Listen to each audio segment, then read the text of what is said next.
a brilliant piece of work. One that I've been anticipating, one that I've been following, one that I've been blessed to see the progress and how it's been moving forward. And now that it's out, it did not disappoint at all. And that album is Blood In, Blood Out by Kofa 811 and Obi-Wan. I've been listening to this album for like 3 days, and I've been everywhere. I mean, from the laundromats to the store. And I think that Obi-Wan and Kofa 811 did an amazing job with their chemistry. It was very natural. It seemed like they didn't even really have to try, you know. So that's always a plus with, especially with music, when you can have that type of chemistry and it just seems so normal, natural. It's always going to make up for a great project if you know how to rap. Some people can have really good chemistry and just make a shit album because they don't have the skills. But as far as Obi-Wan and Kofa 811 goes, they got the skills, they got the voice for this, and they really put it into work and made a really good project. So I just want to start with that. I also want to start with the intro. The intro for Blood In, Blood Out is one of the best intros I have heard in a very long time. And I'm going to explain something to you.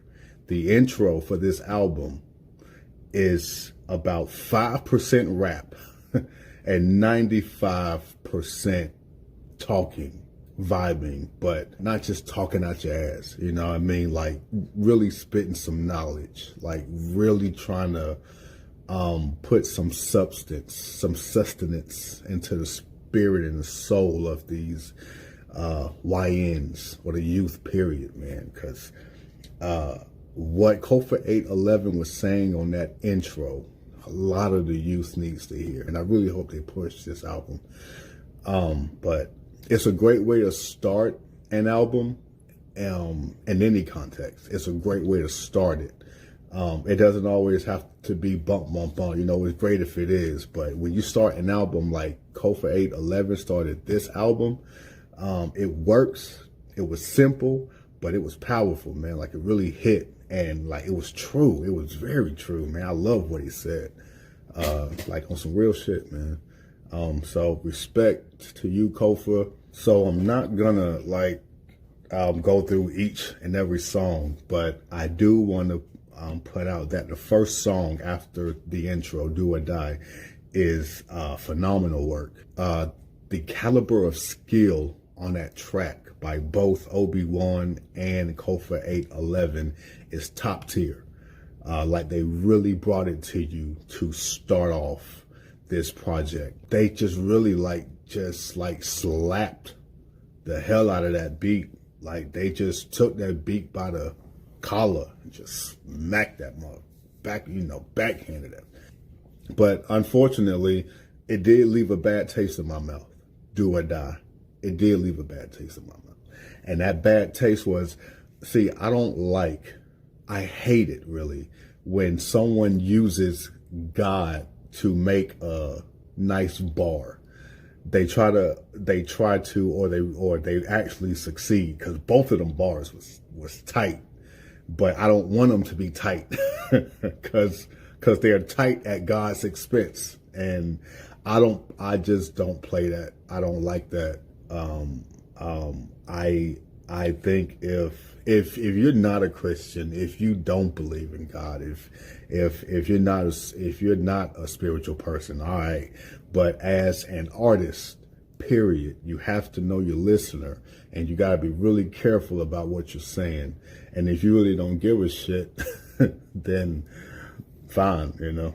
For instance, Obi-Wan says, if it ain't God, I know the vest got me. Like, come on, bro. Like you know God got you, man. Like, don't diss God like that, bro. You know, it's just annoying when I hear stuff like that.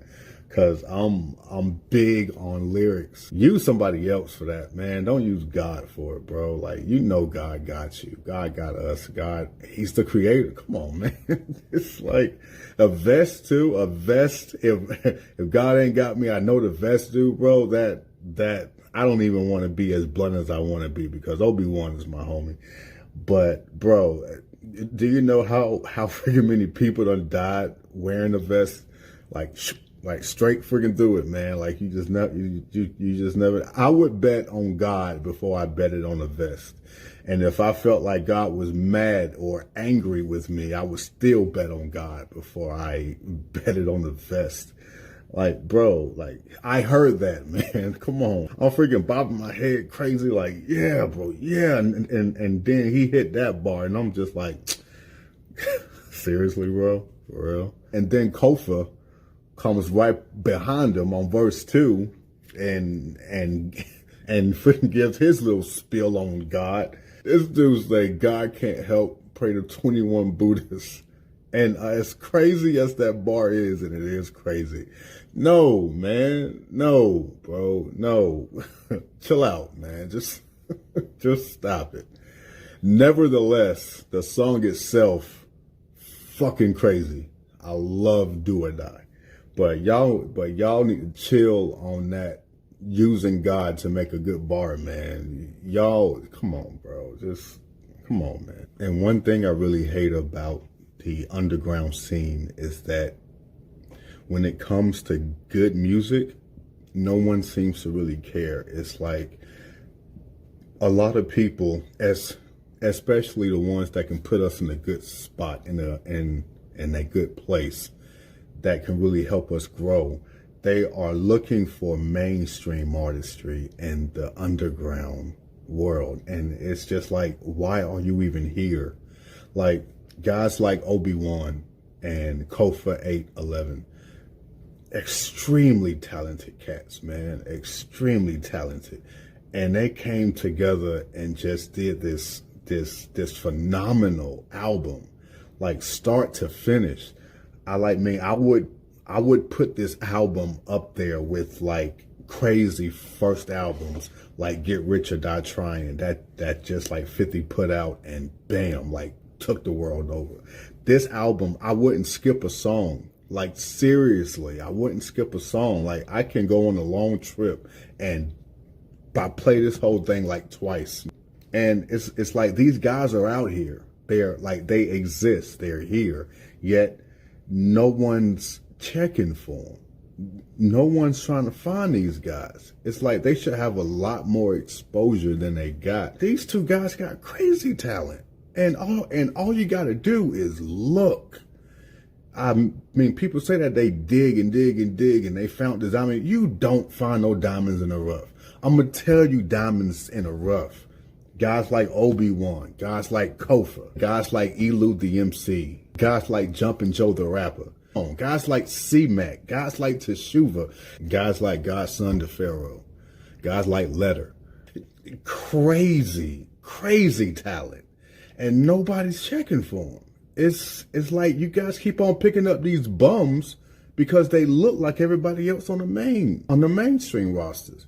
It's like, why are you trying to find mainstream looking artists in the underground? We different here, man. We not like the mainstream guys. We different here. We better here. That's the difference. We're better. And we don't share a lot of the same things, but y'all are trying to find the mainstream shit here, man. Stop. So, sorry, I don't have a lot of time left on this phone. My phone sucks and I have really bad storage. So I'm going to just say it like this. There was a lot of songs that I would choose over the other ones, but they all were great. Some beats I just wasn't really feeling, like Prison Mentality. I didn't like the beat at all, but the story that it told, I think is extremely important, and I'm glad they made that track because a lot of the youth needs to hear it. So kudos and salute to y'all just thinking about and doing that track. That was absolutely beautiful. Thank you. Push that. You know, if I had to name all of the songs that I would put on the top shelf as far as this album goes, Betrayal, which is my favorite song on this whole freaking project. I mean, y'all did that shit. I freaking love that. Like, I love everything about that freaking song, man. Headshot, which y'all both went crazy on, and Get It. I really like Get It. You know, the whole thing, man, it's 14 songs. The whole thing is great, but those three just, you know, like really stood out to me. Those are the ones that really get it. There is a couple of songs where the vocals could have been a whole lot better, where you guys could have took a little bit of time to really get your vocals straight. But I know how the process was going, and it just came to a point where y'all was just trying to get it out. Just record this shit and let's go. Been there, bro. Been there, done that. So I totally get it. It doesn't take away from anything. I absolutely enjoyed this project. I think if you haven't heard it yet, you need to get to Spotify or some kind of platform and play this start to finish. These two guys are extremely talented, like I've said, and they both got skills. They both got the heart for this. They both got the mind for it. They both got the voice for it. And I know for a fact that these two guys, and at some point, is going to get to where they need to be in this game. Kofa, as he has said in that one song, he's been doing this for like 20 years, which is amazing, or more than 20 years. So God bless it, man. Y'all both did a great job. Oh, and real quick, that song, Mine's Now, man, that shit sexy, bro. No homo. But that's a sexy ass song, bro. That song right there is going to get played in the hood. I guarantee it. On those warm summer nights, especially in Broward, when the breeze is hitting just right, you got the chairs outside in front of the crib and everybody's out there just cooling and somebody's car is on blast. This song is going to be on that freaking list, man. Like, this is tight work, bro.